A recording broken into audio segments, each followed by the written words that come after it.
Hello students, मैं Nasir Ahmad topper सब में आप सभी का स्वागत करता हूं। दोस्तों, आज हम जो 27 टेस्ट मॉक टेस्ट है जो संडे को हुआ था उसकी आंसर कीज डिस्कस करने जा रहे हैं कि जो भी आंसर्स हैं लॉजिकली ग्रामेटिकली, तो इंग्लिश के सेक्शन को, इस सेगमेंट को हम समझने जा रहे हैं। तो आप अपना क्वेश्चन पेपर सामने लेकर बैठिए कि आपने क्या आंसर दिया था और मेरे आंसर से मैच कीजिए। ठीक है, लेट्स सी। तो मॉक टेस्ट नंबर 27 हम कर रहे हैं। अब इसके अंदर जो डायरेक्शन है, तो 76 से लेकर 100 तक जो ये क्वेश्चन थे, 25 क्वेश्चंस टोटल हैं। इनका आंसर्स वन बाय वन कर रहे हैं, लॉजिकली ग्रामेटिकली बातों को समझकर। ठीक है, तो इसके अंदर पहले हम कर रहे हैं 76 टू 77, मतलब ये दो क्वेश्चन है 76 और 77। ठीक है, तो उसने डायरेक्शन क्या लिया कि डायरेक्शन क्या है, तो कि फॉलोइंग क्वेश्चन जो है, one part of the sentence has an error. तो मतलब पहले दो सेंटेंसेस जो हैं कहाँ से आए, हमारे एरर से आए। पहले दो सेंटेंसेस के अंदर हमें एरर देखना है कि सेंटेंस में क्या एरर है। और दोस्तों, जब भी आप किसी भी क्वेश्चन पेपर को सोल्व करते हैं, जब भी आप किसी भी क्वेश्चन पेपर को सोल्व करते हैं, तो डायरेक्शंस पढ़ना बहुत ज़रूरी है। ये समझना ज़रूरी कि क्वेश्चन क्या पूछा गया। और सबसे ज़्यादा गलती किस में होती है, सिनोनिम्स और एंटोनिम्स में सबसे ज़्यादा गलती होती है। पूछा गया है सिनोनिम, आंसर दे देते हैं एंटोनिम, और पूछा गया है एंटोनिम, हम आंसर दे देते हैं सिनोनिम। सबसे ज़्यादा गलती इसमें होती है। इसलिए डायरेक्शंस को पढ़ लें और तब आगे बढ़ें। तो यहाँ पर एरर की बात कर रहा है। ठीक है, कि आर नॉट योर फादर। अगर मैं योर फादर की बात करूं तो योर फादर के अकॉर्डिंग तो इज होना चाहिए, लेकिन यहां पर एंड लगाकर, कंजंक्शन लगाकर उसने योर एल्डर ब्रदर, तो दो की बात कर रहा है। फादर फादर और एल्डर ब्रदर, इन दो की बात कर रहा है, तो प्लूरल सब्जेक्ट के अकॉर्डिंग प्लूरल वर्ब का इस्तेमाल हुआ। तो ये ठीक है। अगर ये ठीक है तो मतलब आगे बढ़ते हैं। बाकी आर नोट भी ठीक है, और अगर आप नोट को यहां पर भी कर दोगे ना, एक मिनट, नोट को or your father and your elder brother, note को यहां पर भी कर दोगे तो भी ठीक है। मतलब दोनों प्लेसिंग ठीक है नोट की, या तो इधर कर दो या इधर कर दो, दोनों ठीक है। ठीक है, कोई दिक्कत नहीं है। जैसे हम आर नोट को आरंट भी तो कह सकते हैं, आर नोट को आरंट भी कह सकते हैं, तो ये आरंट ही तो है। तो मीन्स यहां पर ठीक है, out of town question mark. तो सेंटेंस में कहीं ऐसी कोई दिक्कत नहीं है। तो पहला सेंटेंस जो है उसका आंसर डी होगा, नो एरर। इसका आंसर होगा डी, नो एरर। क्लियर है, आगे बढ़ते हैं। तो 76 का आंसर क्या हुआ, डी। 76 का आंसर हुआ D. 77, our office building comprises 7 floors. की जो हमारी ऑफिस बिल्डिंग है वो बनी है किसी, उसके अंदर क्या है, एक तो 7 फ्लोर्स हैं, and restaurant at the top in an area of about 800 square metres. आपको एक छोटा सा कॉन्सेप्ट मैं समझाता हूं, उस कॉन्सेप्ट को समझिए। मैं एक छोटा सा कॉन्सेप्ट आपको डिस्क्राइब करता हूं कि जब भी सिंगुलर काउंटेबल नाउन हो, सिंगुलर काउंटेबल नाउन के साथ अगर उसे डिस्क्राइब न किया गया हो, तो उससे पहले आपको ए और एन लगाना पड़ेगा। सिंगुलर काउंटेबल नाउन से पहले आपको आर्टिकल देना पड़ेगा। अगर उसका डिस्क्रिप्शन दे रखा है, मतलब अगर वो, जैसे आर्टिकल्स होते हैं, दो टाइप के आर्टिकल्स होते हैं, एक डेफिनेट एक इनडेफिनेट। अगर आर्टिकल वो सिंगुलर काउंटेबल नाउन डेफिनेट है तो द लगेगा, अगर वो इनडेफिनेट है तो ए एन लगेगा। मतलब डिस्क्रिप्शन है उसका तो द लगाना, डिस्क्रिप्शन नहीं है तो ए और एन लगाना। तो सिंगुलर काउंटेबल नाउन के साथ ए या एन का इस्तेमाल होगा। अगर ये बात समझ में आ गई है तो अब जरा इसे देखिए। अब इसे देखते हैं। तो यहां पर हमने देखा कि रेस्टोरेंट जो है कि जो हमारी बिल्डिंग है उसके अंदर क्या है, 7 फ्लोर है और एक रेस्टोरेंट है। तो पॉइंट इज, ये सिंगुलर काउंटेबल नाउन है। तो सिंगुलर काउंटेबल नाउन से पहले, अब उसने ये नहीं बताया कि जो रेस्टोरेंट है पर्टिकुलर कोई रेस्टोरेंट है, तो पर्टिकुलरिटी के बारे में नहीं बता रहा। तो मतलब ये क्या हुआ, ये डेफिनेट नहीं हुआ, ये इनडेफिनेट है। तो इनडेफिनेट तो ए या एन लगेगा। और ये जो वर्ड है ये वोवेल साउंडिंग नहीं है, कॉन्सोनेंट साउंडिंग वर्ड है, तो इससे पहले ए लगाना पड़ेगा। तो यहाँ आर्टिकल एरर है तो ए लगाना पड़ेगा। अब ये कौन सा पोर्शन हुआ, आवर से लेकर यहां तक ये ए, और 7 से लेकर और एन तक ये बी। तो ये बी पोर्शन के अंदर आया तो बी। तो 77 का आंसर हुआ बी। 77 का आंसर हुआ बी। क्लियर हो गया होगा, ठीक है। अब डायरेक्शन पढ़ते हैं तो भाई पहले दो में 76 77 के अंदर एरर्स थे, दूसरा क्या लेता है 78 और 79। अब दो को देखें और इनकी डायरेक्शंस को पढ़ते हैं कि उसने क्या डिमांड किया है, डायरेक्शन को पढ़ते हैं कि क्या डिमांड किया है, फिर आगे बढ़ेंगे। 78 और 79 में आउट ऑफ द 4 अल्टरनेटिव्स की 4 अल्टरनेटिव हैं, चूज द वन, एक अल्टरनेटिव चुनो 4 में से, which best expresses the meaning of the given word. तो best expresses the meaning, best expresses the meaning का मतलब होता है सिनोनिम्स। सिनोनिम्स, साइनो का मतलब होता है सेम और नीम्स का मतलब होता है नेम। तो ये क्या हुआ, ये सेम नेम की बात कर रहा है, सेम नेम की, तो सिनोनिम्स। तो अब हमारे पास एक वर्ड है बोइस्टेरियस। बोइस्टेरियस का मीनिंग क्या होता है, जब हम ये समझ जाएंगे तो इनमें से एक एक का मीनिंग क्लियर कर पाएंगे। ठीक है, सिनोनिम्स लेते हैं। बोइस्टेरियस की बात करें तो इसका मतलब होता है एनर्जेटिक, और एनर्जेटिक जो होता है वो क्या होता है, नोइजी होता है थोड़ा। एनर्जेटिक हुआ, नोइजी हुआ, है ना। तो ये क्या वर्ड हुआ, बोइस्टेरियस। अब इन चारों के मीनिंग देख लेते हैं। तो जो वॉल्यूम होता है कि वॉल्यूमिनस, तो मतलब ये भी आवाज से रिलेटेड टू वॉइस, ये वॉइस की बात कर रहा है, जिसकी क्या कहते हैं, हम बात करते हैं वॉइस हो। ठीक है, ये एक वॉइस होना और एक नॉइज होना दो अलग चीजें हैं। फेरोशियस का मतलब जो होता है वो होता है खतरनाक, डेंजरस। इसका मतलब हो गया डेंजरस। तो इसका ये तो मिल रहा है, एक बार को हम सोच सकते हैं, लेकिन ये वॉइस है, ये नॉइज है। फेरोशियस है, ये खतरनाक है, ये एनर्जेटिक है, ये तो आंसर हो ही नहीं सकता। फिजिपेरस का मतलब होता है नो, मतलब एसेक्सुअल, मतलब जहां दो पर्सन के बीच में there is no sex at all. ठीक है, तो ये फिजिपेरस हुआ कि एसेक्सुअल, तो मतलब तो ये सेक्सुअलिटी की बात नहीं कर रहा है, तो ये भी गलत हुआ। तो हमारे पास ये दो तो गलत हो गए। अब बचा या तो ये वॉल्यूम से बना, तो ये वॉइस की बात कर रहा है। अगर ये वॉइस की बात कर रहा है, ये नॉइस की बात कर रहा है, तो इसका मतलब ये आंसर हो नहीं सकता।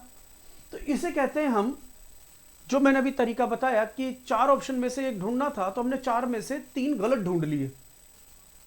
तो एलिमिनेशन मेथड कहा जाता है कि एक एक करके वर्ड को काटते रहो, गलत गलत आंसर निकालते रहो, सही पर पहुंच जाओगे। तो जब सही पर पहुंचोगे तो आंसर हो जाएगा क्लैमरस। क्लैमरस जो होता है, कहता है एक कंफ्यूजिंग साउंड, कि ऐसा साउंड क्या है, आवाज कहां से आ रही है, मतलब जो हमें थोड़ा दिक्कत दे, तेज आवाज जो होती है, तो क्लैमरस। तो आंसर उसका ए हो जाएगा, क्लैमरस। तो 78 का आंसर हुआ ए। देख लो, चेक कर लो एक बार, समझ लो इन वोकेबलरी को। तो 78 का जो आंसर हुआ वो हुआ ए। ठीक है,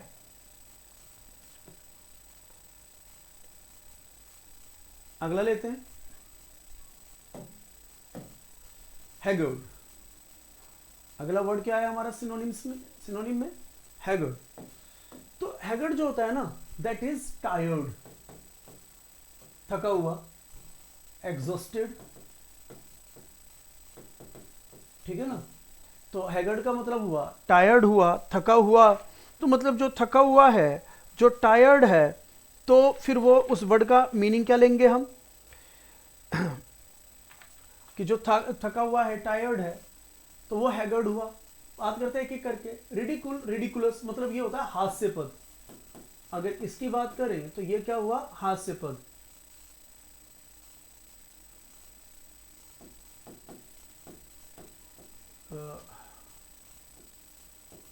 मतलब हंसाने वाला।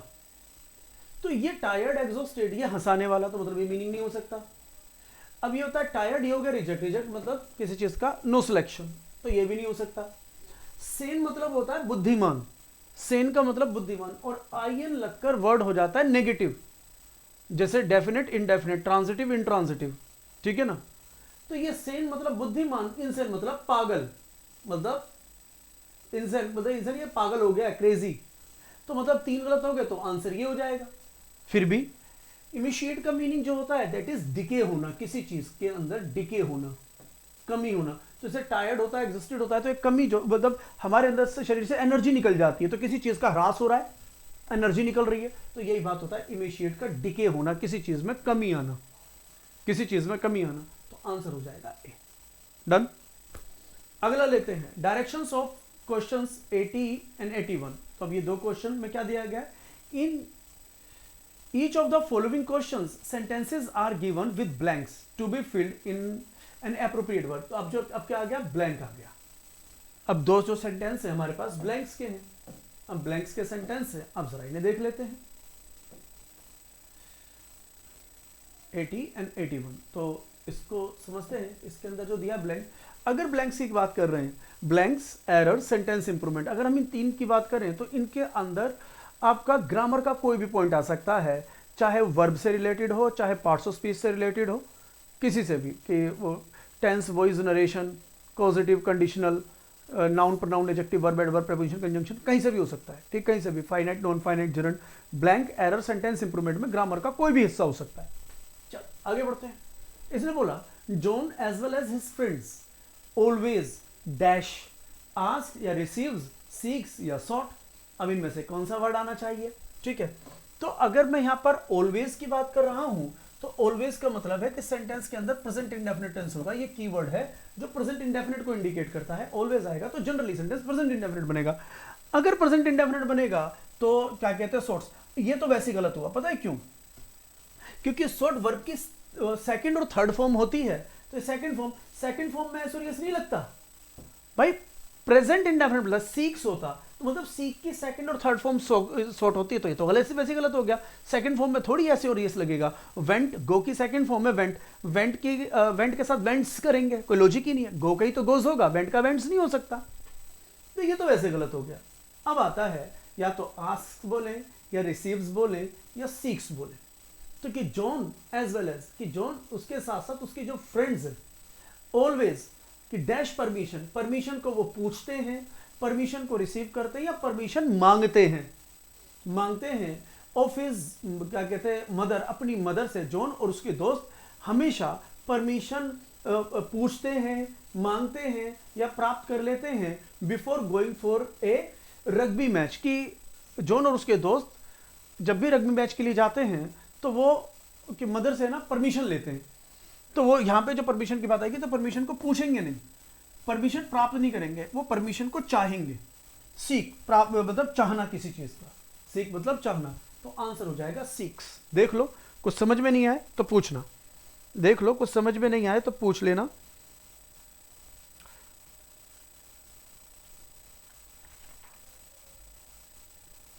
ठीक है, ये हो गया। अब अगला, my sister unlike my brothers. तो बेटा अगर मैं यहां पर बात करूं अनलाइक, अगर अनलाइक की बात हो रही है तो ये प्रेपोजिशन है, तो प्रेपोजिशन के बाद जो भी आता है ना वो प्रेपोजिशनल ऑब्जेक्ट होता है, मतलब ये ऑब्जेक्ट हो जाता है।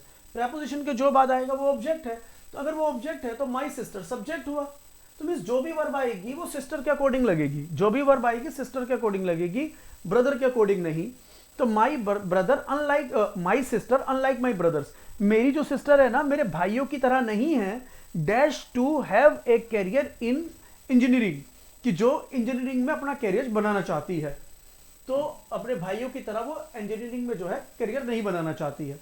तो अगर हम बात कर रहे हैं इसकी,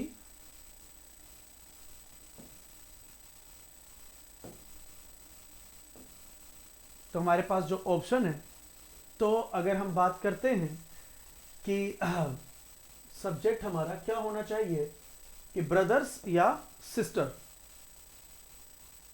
तो हमारा जो सब्जेक्ट होगा वो सिस्टर होगा ना कि ब्रदर्स, क्योंकि ब्रदर्स अनलाइक प्रेपोजिशन के बाद आ रहे थे। तो अगर ब्रदर सब्जेक्ट होता तो या तो वांट लगना चाहिए था या एस्पायर लगना चाहिए था या विश, क्योंकि ये तीनों प्लूरल वर्ब हैं, ये बेस फॉर्म है, ये प्लूरल वर्ब है, प्लूरल वर्ब, ये बेस फॉर्म है। प्लूरल वर्ब कब लगती है, जब प्लूरल सब्जेक्ट। तो ब्रदर्स जो थे वो प्लूरल है, ब्रदर्स प्लूरल है, लेकिन ब्रदर्स तो ऑब्जेक्ट है, अनलाइक प्रेपोजिशन से पता चला। तो फिर सब्जेक्ट क्या हुआ, सिस्टर, सिस्टर सिंगुलर है तो इसलिए वांट्स लगेगा। क्लियर हो गया होगा, ठीक है, चेक कर लो, आप इसे चेक कर लो। फिर अगला करते हैं 82 एंड 83। क्या दे रखा है 82 83 में, for alternate choose the word best opposite in meaning, means अब जो हम करने जा रहे हैं एंटोनिम्स, अब जो हम करने जा रहे हैं एंटोनिम्स, ठीक है, ऊपर वाला चेक कर लो। अब हम अगला देखते हैं।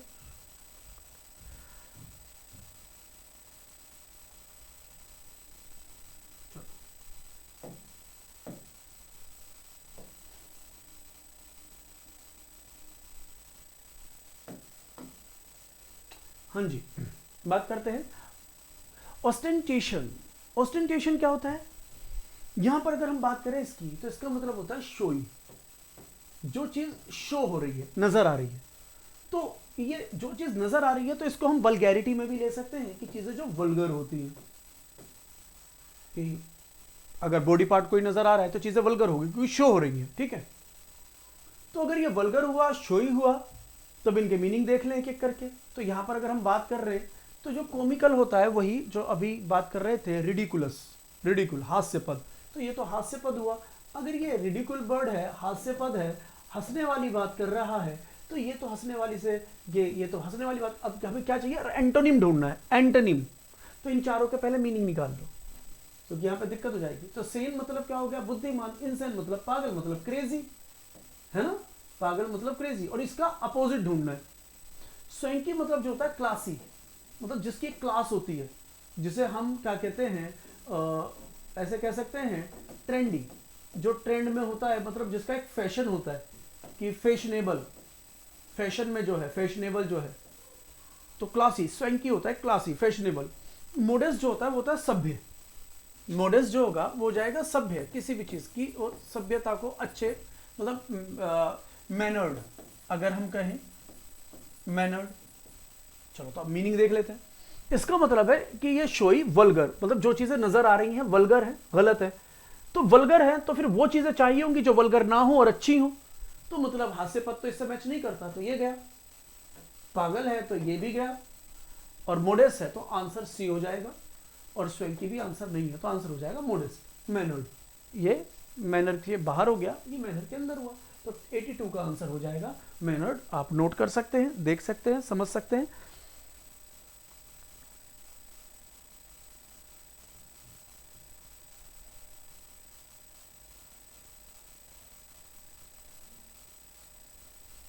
ठीक है, हो गया होगा। चलो अगला पढ़ते हैं। अगला है कॉमिसरेट। जो कॉमिसरेट होता है, तो इसका मतलब होता है टू शो रेस्पेक्ट। इसका मीनिंग होगा टू शो रेस्पेक्ट, मतलब किसी को रेस्पेक्ट देना। तो पहले इन चारों के मीनिंग देख लेते हैं, फिर एंटोनिम ढूंढना पड़ेगा। सिनोनिम नहीं ढूंढ रहा है, एंटोनिम। शो रेस्पेक्ट, अगर डिबेटेबल की बात कर रहे हैं कि मतलब जो डिबेट करने लायक हो, जिससे हम डिबेट कर सके।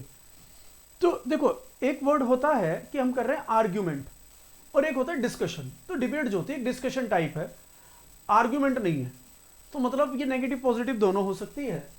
तो इसका मतलब ये नहीं कि हम किसी के प्रति रेस्पेक्ट ना दिखा रहे हैं, ठीक है। तो ये मतलब डिबेटेबल, तो ये रेस्पेक्ट शो करना, तो ये हो सकता है। लेकिन पॉइंट इज कि हम अगर रेस्पेक्ट कर रहा है तो ये डिसरेस्पेक्ट कर रहा है, ठीक है ना। तो उसके प्रति कोई रेस्पेक्ट, ये रेस्पेक्ट दिखा रहा है, तो इसका मतलब ये नहीं कि रेस्पेक्ट नहीं दिखा रहा है। तो ये आंसर हो नहीं सकता डिबेटेबल। एम्पैथी क्या कहते हैं, अगर हम कहते हैं ना एम्पैथी, एक सिंपैथी होता है, एक एम्पैथी होता है ना। तो ये सहानुभूति की सेंस में जाते हैं, किसी के प्रति सहानुभूति दिखाना। तो ये तो भाई रेस्पेक्ट दिखा रहे हैं, यहाँ पे सहानुभूति दिखा रहे हैं ना। तो ये सिनोनिम है ना एंटोनिम है, तो ये दोनों गलत हो गए, ये भी गया।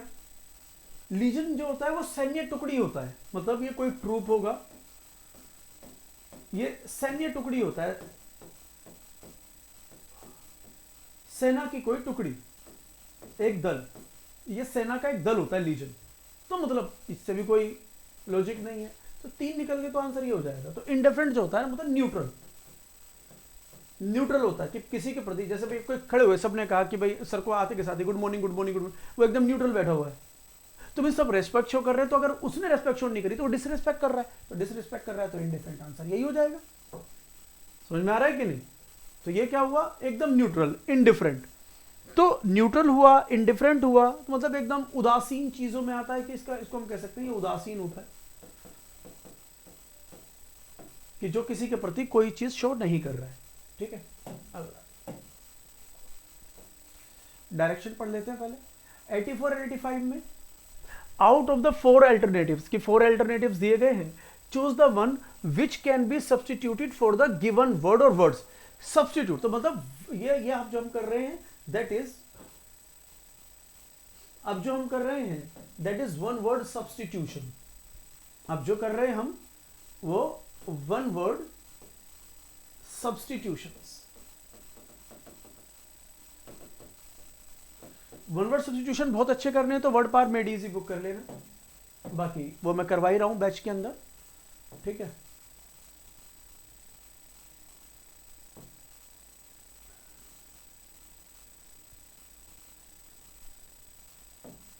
देखते हैं अगला, one word substitution, giving undue favours to one's own kith and kin. तो पहले तो किथ एंड किन समझ लें। किथ और किन का मतलब होता है रिश्तेदार, ये समझ लें, ओन अपने खुद के, किथ एंड किन, किथ एंड किन होता है रिश्तेदार, रिलेटिव्स। तो ड्यू फेवर का मतलब है जो फेवर देना चाहिए, अनड्यू फेवर की जो फेवर नहीं देना चाहिए, जो सही नहीं है, कि गलत फेवर करना, अपने खुद के रिश्तेदारों का गलत फेवर करना। सही फेवर करना सही है लेकिन गलत फेवर करना तो क्या कहलाएगा, तो दैट इज नेपोटिज्म, भाई भतीजावाद। इसे कहते हैं भाई भतीजावाद। ये अभी बहुत चला है, चल भी रहा है, ट्रेंडिंग है। तो वहां पर कई लोगों ने ये भी बोला कि भाई अपनों को सपोर्ट कर रहे हैं, भाई हमारे पैसे हैं, हम अपने लोगों पर लगा रहे हैं, तो हम इसमें भाई भतीजावाद क्या हुआ कि अगर भाई बात वही ये आया था कि भाई जो काबिल लोग हैं उन्हें काम नहीं मिल रहा है बॉलीवुड में, और मतलब जो एक्टर्स हैं उनके बच्चे हैं उनको काम मिल रहा है, तो फिर एक्टर्स के ये आए थे क्या कहते हैं कमेंट्स कि भाई अगर किसी के पास पैसे हैं तो ऑब्वियस कोई भी, मैं हूं आप हैं, कोई भी करियर बनाएगा, पैसे लगाया, तो कोई पड़ोसी के बच्चे पे क्यों पैसे लगाएगा, लगाएगा तो अपने बच्चों पे पैसे लगाएगा। तो उसमें भाई भतीजा वाली बात कहाँ है। तो मतलब कुछ ऐसे भी आए, कुछ ऐसे भी आए कि भाई जहां पर दो बंदे थे कि भाई जो काबिल था उसे लिया नहीं, और मतलब ऐसों को ले लिया गया जो काबिल नहीं थे, जिन्होंने सिर्फ ऐसे ही मुफ्त में मिल गया। तो सबके अपने अपने पॉइंट ऑफ व्यू थे, किसको क्या कहें क्या नहीं, तो एकदम चीजें निकल के नहीं आती, करेक्ट। तो नेपोटिज्म, ठीक है। तो भाई भतीजावाद ये हो जाएगा तो इसका आंसर। बाकी आइकनोक्लास्ट क्या होता है, आइकन क्या होता है, वो होता है आइडल, मूर्ति। और मूर्ति को जो तोड़ना होता है, मूर्ति बन जाती है, क्या कहते हैं मूर्ति को तोड़ना, तो मतलब ये एक गुनाह है, मतलब सरकार की निगाह में ये गलत है। आइकनोक्लास्ट अगर कोई करेगा, मूर्ति को तोड़ेगा, तो उसको मतलब सजा होगी। एब्लिज्म जो होता है, मतलब अब मैं बताऊं, मेडन जो होता है कि देखो मैं क्या होती है मेडन स्पीच। अगर मैं बात करूं पहले मेडन स्पीच की, तो मेडन का मतलब होता है प्रथम, पहली। मेडन स्पीच होती है पहली स्पीच, मेडन स्पीच। जैसे ही got confused in his first speech, की पहली स्पीच में वो कंफ्यूज हो गया, तो ये होता है मेडन स्पीच। एब्लिज्म का मतलब होता है डिस्क्रिमिनेशन, डिस्क्रिमिनेशन, किसी चीज को डिस्क्रिमिनेट करना, हेट करना, तो ये एब्लिज्म हो जाएगा, डिस्क्रिमिनेट करना। डन। अगला, one who does not care for literature और आर्ट, जो कोई लिटरेचर या आर्ट को मतलब रेस्पेक्ट नहीं करता है, लिटरेचर और आर्ट की केयर वगैरह नहीं करता है, तो उसका आंसर अब हमें देना है। तो सबके मीनिंग बता रहा हूं, वो देख लो, ठीक है। तो यहां पर अगर मैं बात करूं प्रिमिटिव, तो ये होता है एंशिएंट, मतलब प्राचीन। ये क्या हुआ, ये हुआ प्राचीन, एंशिएंट। हिपोक्राइट बोले तो ये होते हैं ढोंगी, ये हो जाएंगे ढोंगी। ढोंगी लोग मतलब आप समझ रहे होंगे, वो लोग मतलब जिनका अपना रियल बिहेवियर नहीं है। डिक्टेटर होता है तानाशाह,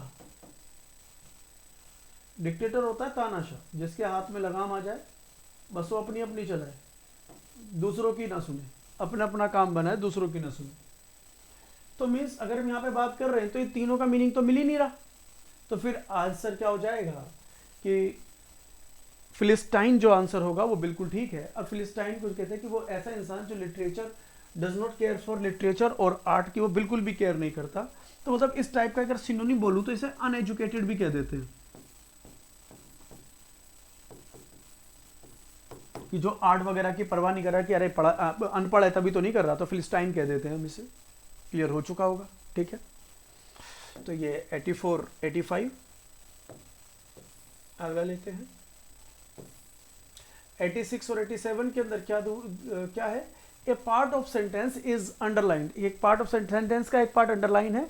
below are given alternative to the underline part, तो मतलब ABCD जो दिया हुआ है, विच में इंप्रूव द सेंटेंस, मतलब क्या है, अब कर रहे हैं सेंटेंस इंप्रूवमेंट, सेंटेंस इंप्रूवमेंट। तो लेट्स सी,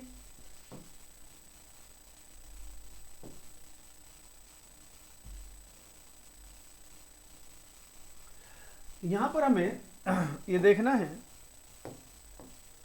कि जो टू स्लीप लिखा हुआ है, ये जो टू स्लीप लिखा हुआ है, she is not use to sleep for so long. तो टू स्लीप अगर ठीक है तो नो इंप्रूवमेंट पे टिक करो, लेकिन अगर ये गलत है तो इन तीनों में से एक यूज करो।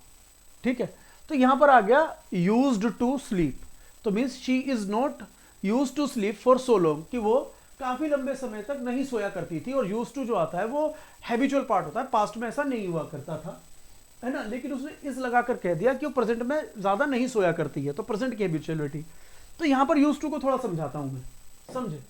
बाकी तो कॉन्सेप्ट लंबा है, लेकिन अभी तो मैं आंसर कीज दे रहा हूं, तो छोटी सी बात को समझे।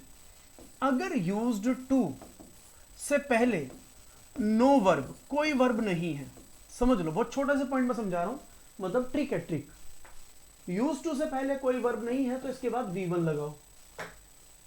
ठीक है, यूज टू से पहले कोई वर्ब नहीं है तो इससे पहले V1, जैसे ही यूज्ड टू स्मोक अलॉट, कि वो बहुत ज्यादा स्मोकिंग किया करता था। तो अब यहां पर हमने जो देखा वो ये देखा कि जो यूज टू है, यूज टू से पहले कोई वर्ब नहीं है तो आप इसके बाद V1 लगाओ, तो यूज टू के बाद V1 आएगा अगर उससे पहले कोई वर्ब नहीं है। तो एक तो ये, अब इसी के अंदर मैं थोड़ा सा चेंज कर रहा हूं, ध्यान दें। कहता है अगर यूज्ड टू से पहले कोई वर्ब आ जाए, यहां पर बनेगा यूज टू से पहले नो वर्ब, यहां कह रहा है यूज टू से पहले कोई वर्ब आ जाए तो इसके बाद आपको V4 लिखना पड़ेगा। V4 का मतलब है वर्ब के साथ ING, ये V1 है, ये V4, मतलब वर्ब के साथ ING लगाना पड़ेगा। अब ऐसा क्यों होता है, तो भाई वो तो जब आप क्लास में बैठोगे तो तब पूरा कॉन्सेप्ट समझाया जाएगा, अभी मैंने सिर्फ एक ट्रिक बता दी। यूज टू से पहले वर्ब नहीं है तो यूज टू के बाद V1, यूज टू से पहले कोई वर्ब दे रखी है तो यूज टू के बाद V4 लगाओ, बस इतनी सी बात। तो इसी सेंटेंस को अगर मैं ऐसे कर दूं कि ही इज या ही वॉज बोलूंगा तो पास्ट, इज बोलूंगा तो प्रेजेंट, तो ही वॉज यूज्ड टू, अगर मैं यहां पर स्मोक कर दूंगा तो गलत हो जाएगा, यूज टू स्मोक अलॉट, तो मतलब कि वो बहुत स्मोकिंग किया करता था, तो ये गलत हो गया। कैसे, कहता है अब यूज्ड टू से पहले एक वर्ब आ गई, अगर यूज टू से पहले वर्ब है तो यूज टू के बाद V4 लगेगा, तो यहां पर इन प्लेस ऑफ स्मोक आपको लिखना पड़ेगा स्मोकिंग।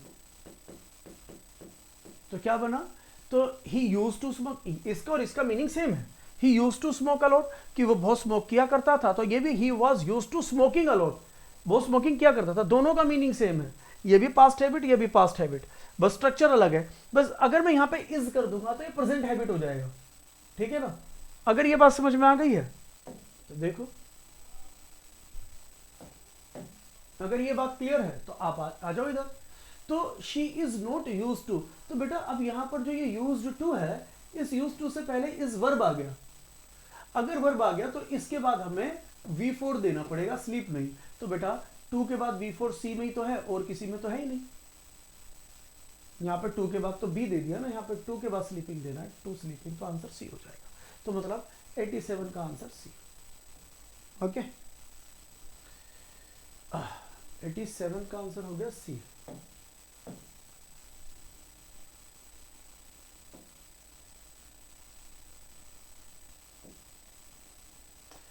देखो ये रह गया था, 86 देखो ये रह गया था।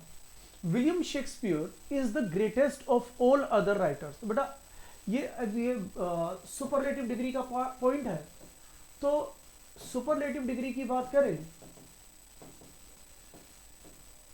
तो यहां पर इससे पता चल गया William Shakespeare is the greatest, है ना, तो ग्रेटेस्ट, तो सुपरलेटिव डिग्री है ना, मोर देन टू से, मतलब मोर देन टू के लिए यूज होता है, मतलब टू के लिए तो कंपैरेटिव डिग्री, टू के लिए कंपैरेटिव, टू से मोर देन टू होंगे तो सुपरलेटिव डिग्री, तो मोर देन टू होंगे।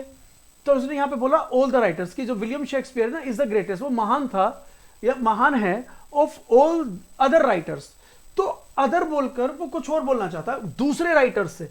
तो पॉइंट इज विलियम शेक्सपियर भी तो राइटर था, दूसरे राइटर को, ये तो इसके अंदर ये भी शामिल हो जाएगा, इसके अंदर तो ये भी शामिल हो जाएगा, तो यहां पर आप अदर बोल नहीं पाओगे, अगर आपने यहां पर अदर बोला तो गड़बड़ हो जाएगा। अदर का मतलब है दूसरे राइटर से, तो राइटर तो वो खुद भी है, तो दूसरे राइटर ये खुद भी राइटर है।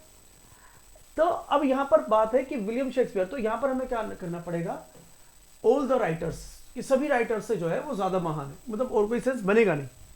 बाकी तो आपको any other, all other, the other, इन तीनों के बीच में एक डिफरेंस है।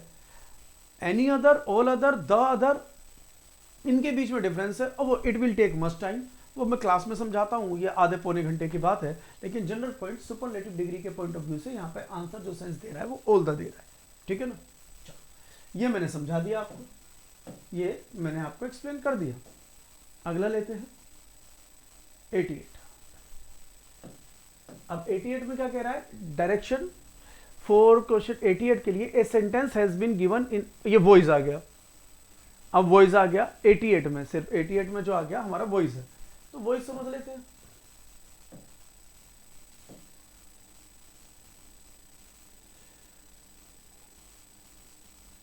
एक छोटा सा पॉइंट तो आपको ये बता दूं, अगर आप पैसिव वॉइस बना रहे हैं ना, पैसिव वॉइस, तो जिस सेंटेंस में बी प्लस वी थ्री नहीं है ना, वो पैसिव वॉइस ही नहीं है। पैसिव वॉइस बना रहे हो तो बी प्लस वी थ्री, और अगर कॉन्टिन्यूअस होगा तो ये बी प्लस वी थ्री तो रहेगा ही रहेगा। अगर कॉन्टिन्यूअस होगा तो कॉन्टिन्यूअस में आपको बीइंग लगाना पड़ता है। अगर परफेक्ट होगा तो क्या कहते हैं, परफेक्ट होगा तो आपको यहाँ पर हैव की फॉर्म और वर्ब की थर्ड फॉर्म मतलब आपको देनी पड़ेगी बीन, और फिर वर्ब की थर्ड फॉर्म, क्योंकि अगर पैसिव वॉइस बना रहे हो तो बी प्लस वी थ्री तो देनी पड़ेगा। तो यहाँ is am are being plus V three, यहाँ has a being plus V three, तो ये इंडेफिनिट होता है, ये कॉन्टिन्यूअस है, परफेक्ट है, ठीक है। तो यहाँ पे देखो हु टीचेस यू मैथमेटिक्स, कि तुम्हें मैथमेटिक्स कौन पढ़ाता है, तो टीचर्स से पता चला कि प्रेजेंट इंडेफिनिट है। प्रेजेंट इंडेफिनिट का मतलब है बी प्लस वी थ्री चाहिए, प्रेजेंट इंडेफिनिट का मतलब है बी प्लस वी थ्री चाहिए। तो यहाँ पर हमने आर यू टोट कि बी प्लस वी थ्री है, तो यहाँ पे क्या, by whom are you taught mathematics, कि बाय हुम किसके द्वारा आर यू टोट तुम्हें पढ़ाई जाती है मैथमेटिक्स, तो ये ठीक है आंसर। लेकिन आगे और भी देख लेते हैं, बाय हुम वर यू टोट।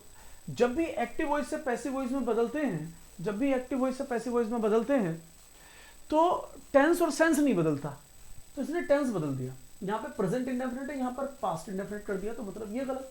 अभी आंसर ये सही है, लेकिन ये गलत क्यों है वो भी समझ लो, ठीक है। आगे बढ़ते हैं,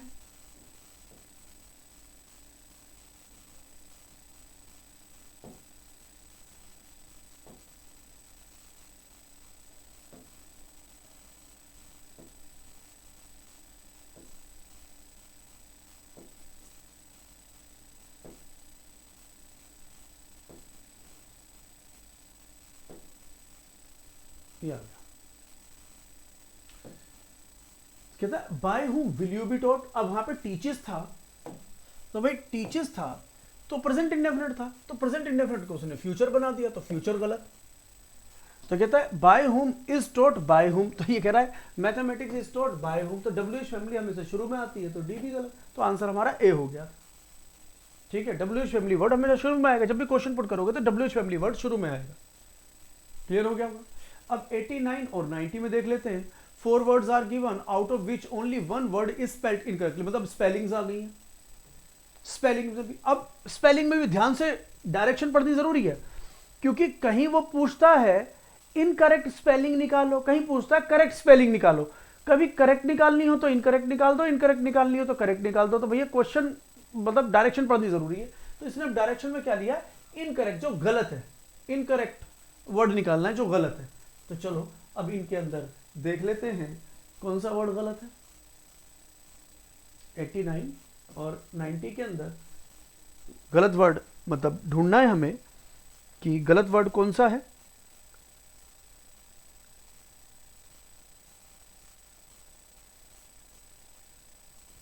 ठीक है, देखा होगा आपने। अब देखें हिपोक्रेसी, तो बेटा आंसर ये होगा हमारा, बाकी सब सही है। तो इसकी स्पेलिंग क्या होगी, HYPOCRISY, हिपोक्रेसी। तो देख लें स्पेलिंग क्या है, HYPOCRISY, हिपोक्रेसी। ठीक है, दूसरे में मतलब 89 का जो आंसर होगा वो होगा बी, और 90 का जो आंसर होगा वो होगा ए। तो कहता है प्रीसीड कोई वर्ड नहीं है, एक्चुअली वो प्रोसीड ही होता है, तो सही स्पेलिंग होती है प्रोसीड, लेकिन हमें तो गलत ढूंढनी है ना, तो मतलब बाकी सब सही है, आंसर ए। तो मतलब 90 का आंसर ए, 89 का बी। 90 का आंसर ए और 90 का आंसर जो हो जाएगा 89 का हो जाएगा बी और 90 का हो जाएगा ए। क्लियर हुआ? ठीक है, चलो आगे आगे बढ़ते हैं। Direction 4, question 91 and 92। There is a sentence या passage of which some parts have been jumbled up. और यू आर अब यहाँ पे 90 और 91 और 92 जो है बेटा, यहाँ पर दे रखा है सेंटेंस अरेंजमेंट। अगर मैं बात करूँ, यहाँ दे रखा है सेंटेंस अरेंजमेंट, और बेटा ये रीडिंग स्किल का हिस्सा है। मैं आपको देखो 3 चीज़ आपको वैसे क्लियर कर दूं, पहले ये समझ लें, ये रीडिंग स्किल का हिस्सा है। एक कॉम्प्रीहेंशन पैसेज, बात करें एक कॉम्प्रीहेंशन पैसेज, एक सेंटेंस अरेंजमेंट,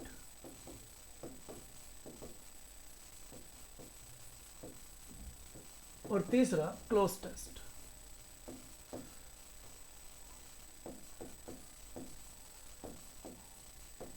तो ये तीनों जो है ना बेटा, ये रीडिंग स्किल से ठीक हो पाते हैं कि हमारा रीडिंग स्किल अच्छा होना चाहिए।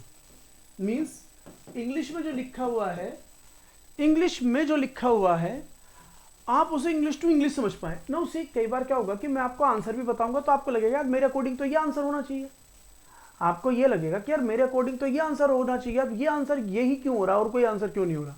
इसके लिए छोटा एग्जांपल देता हूं। देखो मैंने एक सेंटेंस लिखा कि she has been peeping through the window. She has been peeping through the window to see the marriage procession for half an hour. क्या कहता है? She has been peeping through the window, कि वो खिड़की से झांक रही है, to see the marriage procession, बारात को देखने के लिए, मैरिज प्रोसेशन बारात को देखने के लिए, फॉर हाफ एन आवर, वो आधे घंटे से, कि वो खिड़की से झांक रही है आधे घंटे से कि बारात को देखने के लिए। अब आप एक बार सोच के देखो कि क्या इसके अंदर क्या एरर है। वीडियो को पॉज करो और एक बार सोच के देखो कि भाई इसके अंदर क्या एरर है। और अगर आपने वीडियो पॉज करके ये देखा होगा तो मैं आपको इस पर समझा दूं कि एरर क्या है। कि अगर आप इसे पढ़ेंगे ना तो आपको ऐसा फील होगा कि यार ये तो बिल्कुल ठीक है सेंटेंस, कि वो खिड़की से झांक रही है बारात देखने के लिए आधे घंटे से। लेकिन अगर आप इस बात को देखें ना तो to see the marriage procession, बेटा ये क्या है? ये रीजन है, ये एडवर्ब ऑफ रीजन है, ये एडवर्ब ऑफ रीजन है। और फॉर हाफ एन आवर क्या है? ये एडवर्ब ऑफ टाइम है। तो अगर सीक्वेंस की बात करूं तो बेटा सीक्वेंस बहुत लंबी है सेंटेंस की, लेकिन फिर भी टाइम पहले आता है और रीजन बाद में आता है, ये हमें समझना पड़ेगा। अब बात ये आई कि ये हिंदी में तो ठीक है, ये हिंदी में तो ठीक है, लेकिन इंग्लिश में गलत हो गया। मतलब मैं जो कहना चाहता हूं वो ये, अगर आपको इंग्लिश सीखना है, अगर आपको इंग्लिश सीखना है तो दो तरीके से इंग्लिश समझ में आएगी। लॉजिकली सेंटेंस ठीक होना चाहिए, लॉजिकली मतलब कि जो ट्रांसलेट कर रहे हो सेंटेंस का ट्रांसलेशन ठीक होना चाहिए, मींस अंडरस्टैंडिंग अच्छी बननी चाहिए, अंडरस्टैंडिंग अच्छी बननी चाहिए, और सेंटेंस ग्रामेटिकली करेक्ट हो, सेंटेंस ग्रामेटिकली करेक्ट हो, कि मींस जो भी आप लिख रहे हो कि उसका स्ट्रक्चर, कि कौन सा शब्द कहां रखना है, क्यों रखना है, उसका स्ट्रक्चर ठीक होना चाहिए। भाई एक बात समझो, मैंने लिखा she is good a girl, क्या एरर है बताइए? She is good a girl, इसमें तो बता दोगे she is good a girl, तो ढूंढिए इसमें क्या एरर है।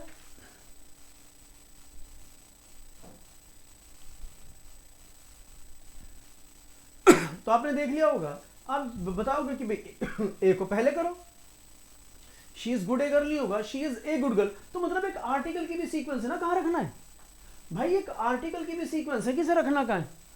तो यहां तो मैं एडवर्ब की बात कर रहा हूं, ये तो आर्टिकल की भी सीक्वेंस है, यहां रखना है, तो यहां तो मैं एडवर्ब की बात कर रहा हूं। तो सीक्वेंस है, पहले टाइम लिखोगे फिर रीजन लिखोगे। बेसिकली सेंटेंस ऐसे भी सही, हिंदी सही बन रही है, हिंदी सही बन रही है तो मतलब आप लॉजिकली ठीक कर रहे हो, लेकिन ग्रामेटिकली तो गलत हुआ। तो सेंटेंस को लॉजिकली ग्रामेटिकली दोनों तरीके से ठीक करना है। तो हमने लॉजिकली तो ठीक कर लिया कि इसकी हिंदी आ गई, लेकिन ग्रामेटिकली फंस गए हम। तो चीजों के सीक्वेंस है। अब अगर ये सीक्वेंस है तो इसे सही करने के लिए हमें करना क्या पड़ेगा, इस फॉर हाफ एन आवर को आपको यहां लिखना पड़ेगा। फॉर हाफ एन आवर को यहां लिखो कि she has been peeping through the window for half an hour, और फिर लास्ट में हो जाएगा to see the marriage procession. ठीक है, तो बेटा मैंने ये क्यों समझाया, मैंने ये इसलिए समझाया कि अब जो है ना हमारा कि जो सेंटेंस में है वो सेंटेंस अरेंजमेंट है, सेंटेंस को अरेंज करना है, सेंटेंस को समझना है, सेंटेंस को पढ़ना है। तो अगर रीडिंग स्किल अच्छी नहीं होगी ना तो हम ये नहीं समझ पाएंगे कौन सा शब्द कहाँ रखना है। और इस एक सीक्वेंस में से एक सीक्वेंस लेनी है, इस एक सीक्वेंस में से चार में से एक सीक्वेंस लेनी है, देखेंगे अभी। चलो आते हैं अब इस पर। तो अब कौन सी सीक्वेंस होनी चाहिए, तो बेटा इसके लिए रीडिंग स्किल अब मैं बता रहा हूं कि ये एक या दो पैसेज से ठीक नहीं होता, इसको कई पैसेज में कई तरीके बताने पड़ेंगे, कई पैसेज में कई तरीके बताने पड़ेंगे, लेकिन फिर बात वहीं आएगी रीडिंग पर।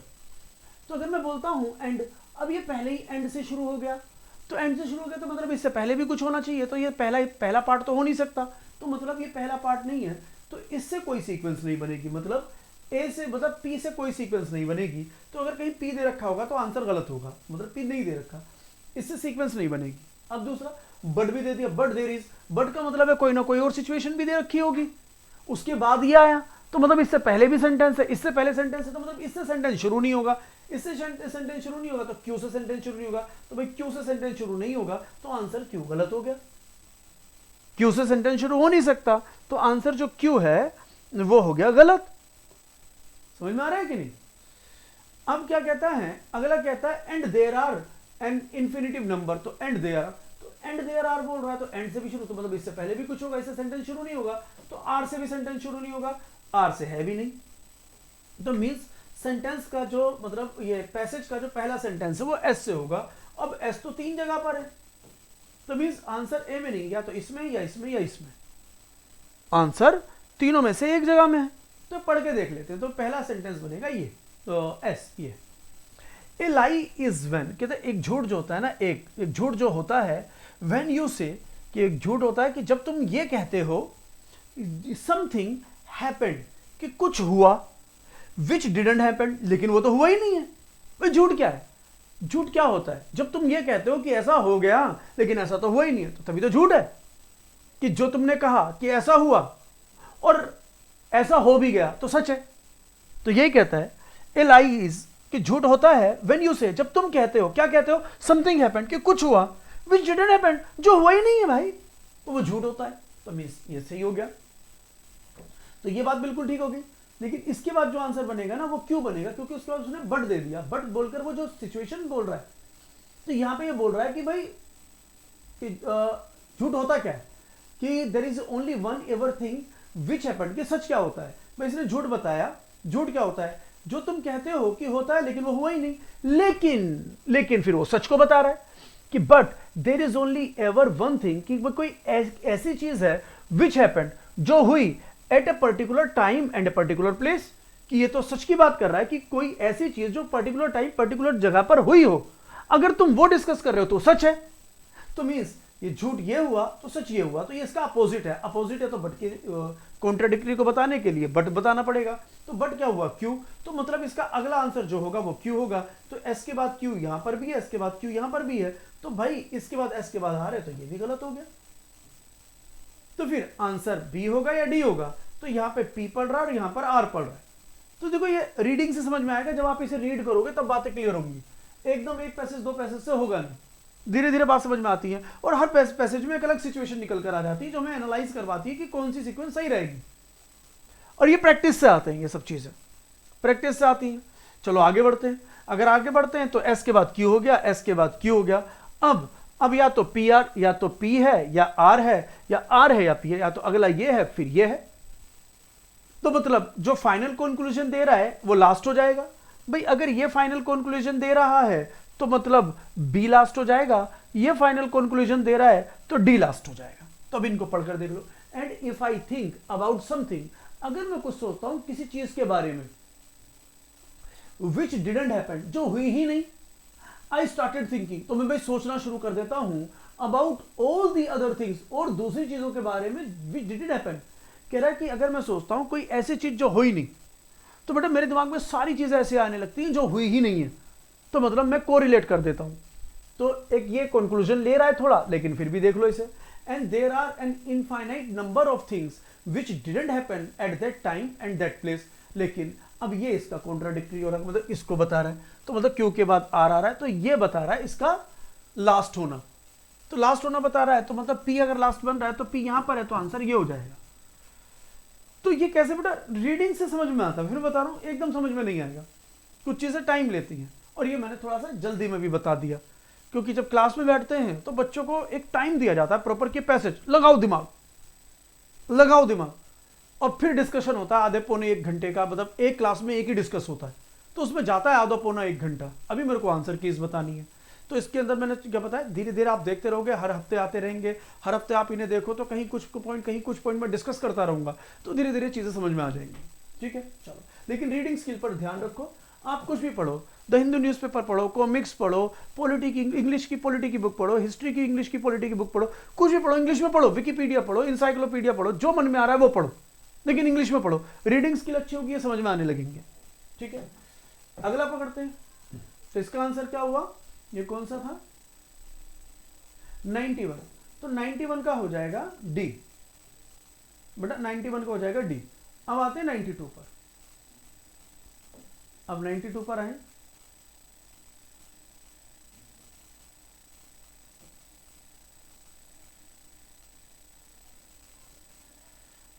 तो इसके ऑप्शन अभी हमें यहां नजर नहीं आ रहे, मैं लिख देता हूं ऑप्शन। ठीक है, मैं ऑप्शंस इसके लिख देता हूं, let me write down the options. 92 के ऑप्शंस लिख देते हैं हम।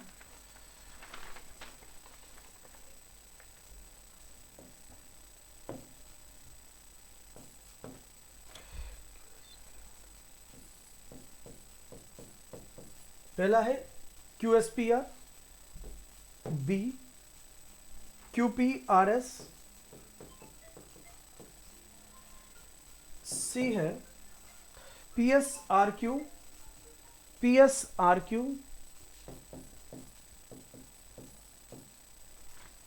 और D है SPQR।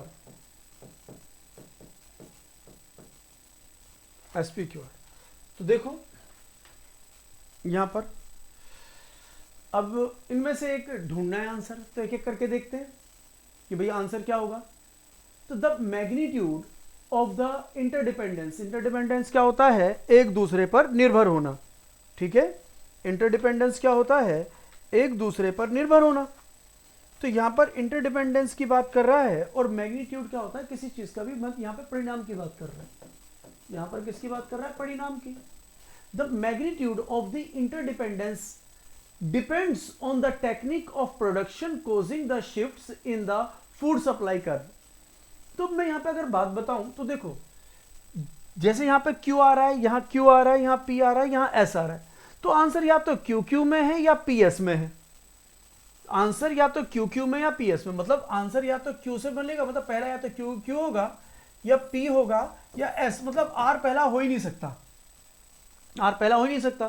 तो इन तीनों को पढ़ते हैं, और अगर आप इन तीनों को पढ़ोगे तो आपको ये समझ में आएगा कि पहला सेंटेंस कौन सा है। तो कहता है an upward shift of the food supply curve would simultaneously result in the upward shift in the labour demand. तो मतलब इससे यहां पे ये पता चलता है कि पहला नहीं हो सकता, तो पहला ये भी नहीं है, ये भी नहीं है।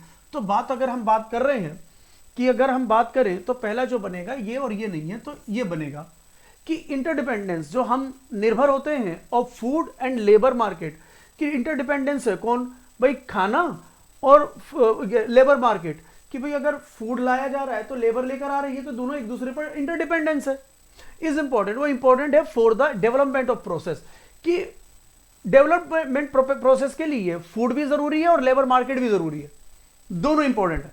कहता अगला क्या जाएगा, तो भाई अगर क्यू हो गया तो क्यू हमारा या तो यहां है या यहां है, तो इसका मतलब है ये दोनों तो गलत हो गए। तो एक बार क्यू के बाद एस पढ़ लो, एक बार क्यू के बाद पी पढ़ लो, और ये देख लो कि आगे प्रोसेस को कौन बढ़ा रहा है, क्यू के बाद एस, क्यू के बाद पी आगे आंसर को बढ़ा रहा है, क्यू के बाद एस, तो मतलब इसके बाद ये होना चाहिए, इसके बाद ये होना चाहिए। तो जैसे हम बात करते हैं इसके अंदर क्या बात कर रहा है कि इंपॉर्टेंट है किसके लिए, डेवलपमेंट प्रोसेस के लिए, फूड और लेबर डेवलपमेंट प्रोसेस के लिए, मतलब वो एक दूसरे पर निर्भर करते हैं, ये इंपॉर्टेंट है।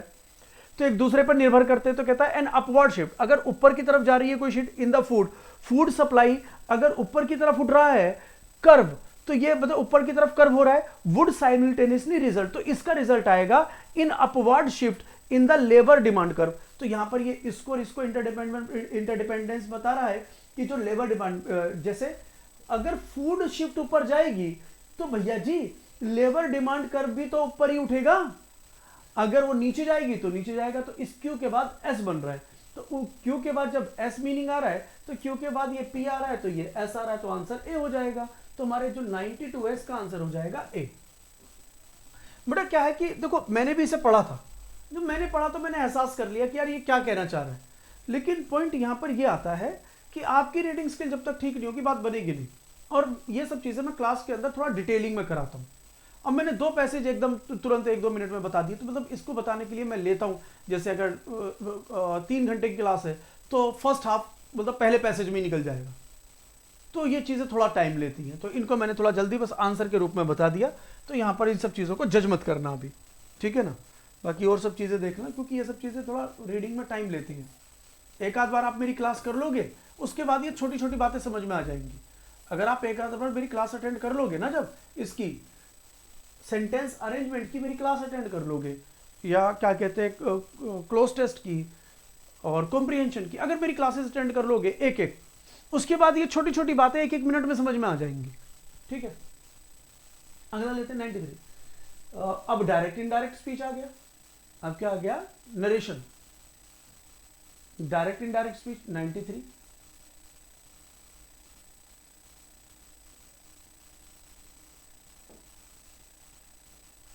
तो अब यहां पे क्या ले रहा है, नरेशन।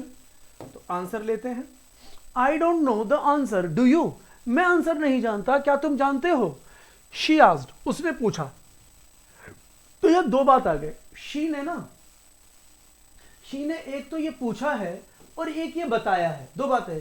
शी ने कहा मैं नहीं जानती आंसर, शी ने बोला मैं आंसर नहीं जानती, तो ये तो बता दिया, ये तो असर्टिव हुआ, ये तो असर्टिव हुआ। यहां पे शी इस क्वेश्चन को, इस सेंटेंस को बोल रही है मैं नहीं जानती, ये असर्टिव हुआ, लेकिन बाद में उसने पूछ भी लिया तो ये इंटेरोगेटिव हुआ। अब यहां पर 2 डायरेक्ट स्पीच मतलब डायरेक्ट स्पीच हो गई है, एक डू यू बोलकर एक डायरेक्ट स्पीच जो हुई है, शी ने जो बोला एक क्वेश्चन पूछा है, और I don't know the answer एक डायरेक्ट स्पीच असर्टिव हो गई।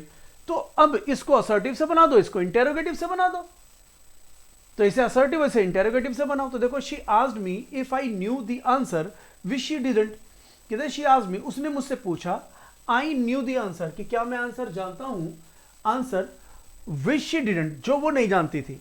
तो मतलब ये सेंस आ रहा है, लेकिन लॉजिकली ग्रामेटिकली गलत है या नहीं है ये अभी देखते हैं, ठीक है।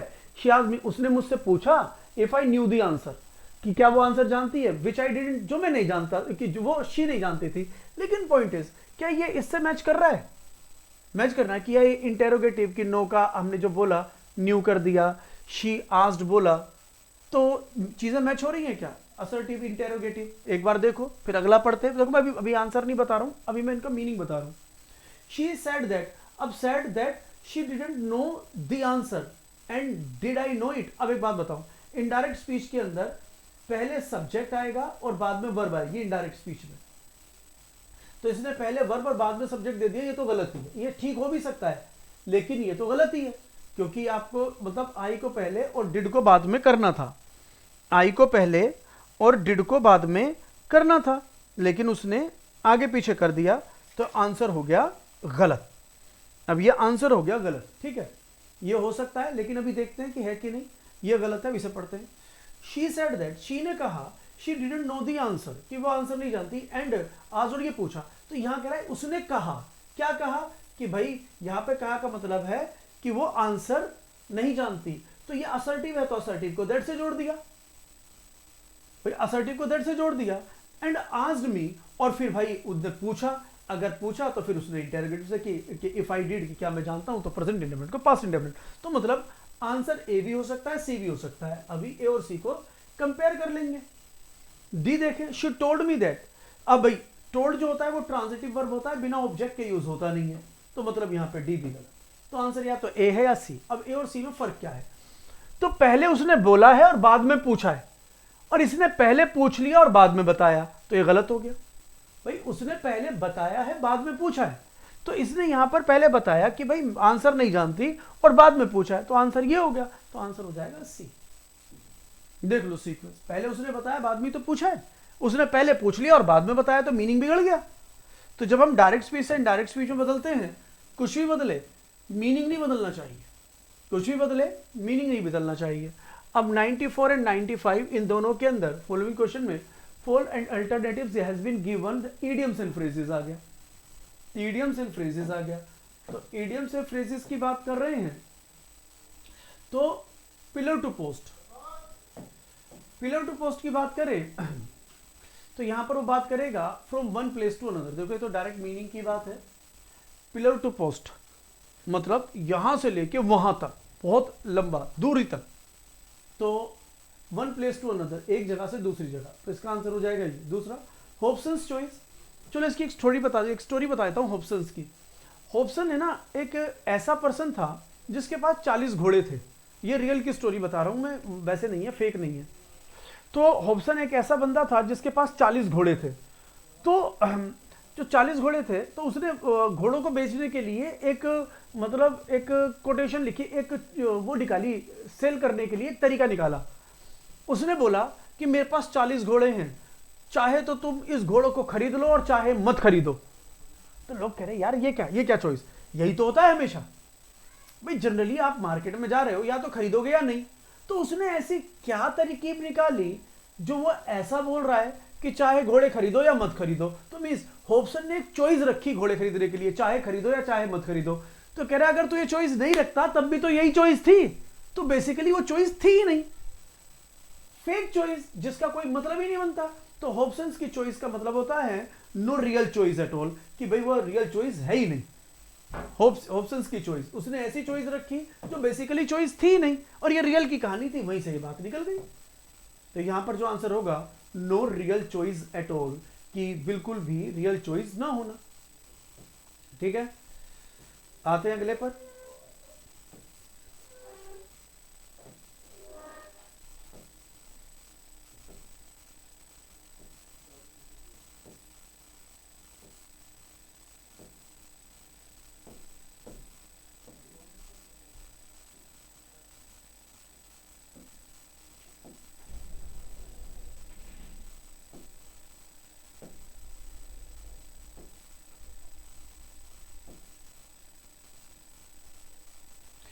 अब आ गया हमारा ये 96 to 100, ये क्लोज टेस्ट। जैसे मैंने बताया बिना रीडिंग के ये है नहीं। अब रीडिंग के पॉइंट ऑफ व्यू से मैं इसके सही आंसर्स बता देता हूँ, रीडिंग के पॉइंट ऑफ व्यू से मैं इसके सही आंसर्स बता देता हूँ। ठीक है, आपको अगर नज़र आ रहा हो ये, तो आंसर्स ले लीजिए। बड़े कहता है education is for life. Education जो होती है वो लाइफ के लिए होती है, not merrily for a livelihood. कि एजुकेशन जब लेते हैं तो हम पूरी जिंदगी के लिए रखते हैं, ना कि सिर्फ एक रोजी कमाने के लिए।